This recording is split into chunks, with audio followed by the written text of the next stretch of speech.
Bonjour et bienvenue sur ma chaîne YouTube, bienvenue dans ce format podcast, bienvenue à toi qui est nouveau, bienvenue à toi qui est abonné, merci. Le titre de cet épisode, les erreurs. Sommes-nous en train de passer d'un extrême à l'autre ?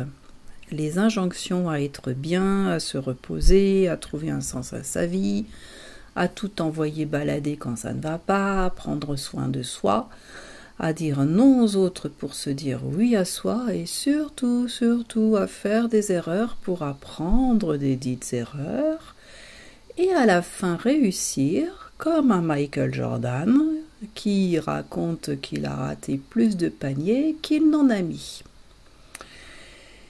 Et là, oui, je suis OK.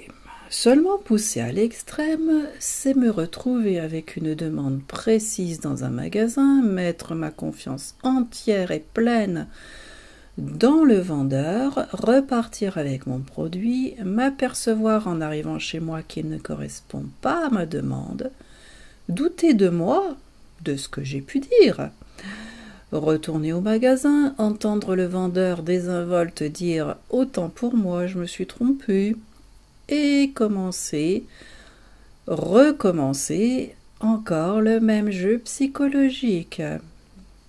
Donc je pose la question au nom de je fais des erreurs, je m'excuse parce que personne n'est parfait, je ne devrais pas être plus attentif ou plus attentive. Retournons la situation et inversons les rôles. C'est moi la fautive. Le client refuse mes excuses, qu'est-ce qui se passe ? Le ton monte, le remboursement est exigé, finalement j'ai perdu confiance en ce rôle, ce boulot et j'arrête. Pour moi, je ne sais pas si c'est une bonne chose, parce que je sais que je suis bonne à ça. Je l'ai prouvé par le passé, je l'ai déjà fait. Bah oui, mais le mal est fait. Résultat, les deux parties sont perdantes. Mais ça, c'est moi. Revenons à mon vendeur. Et peut-être qu'en renouvelant ma confiance à ce vendeur, j'ai refusé ce rôle. Si tu arrives à me suivre.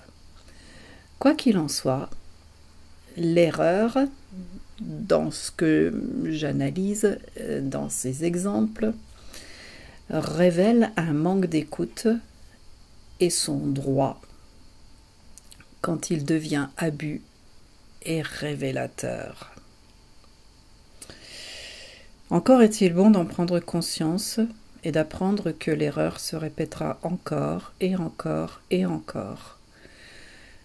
Mais peut-être que c'est le souhait de certains. Ou bien est-ce que c'est ça qu'on appelle le déni ? J'en suis encore à m'interroger sur ma propre façon de voir les choses. Je serais curieuse dans les commentaires de savoir ce que tu peux en penser. Je te remercie infiniment d'être resté jusqu'au bout. Je te donne rendez-vous dans un prochain épisode.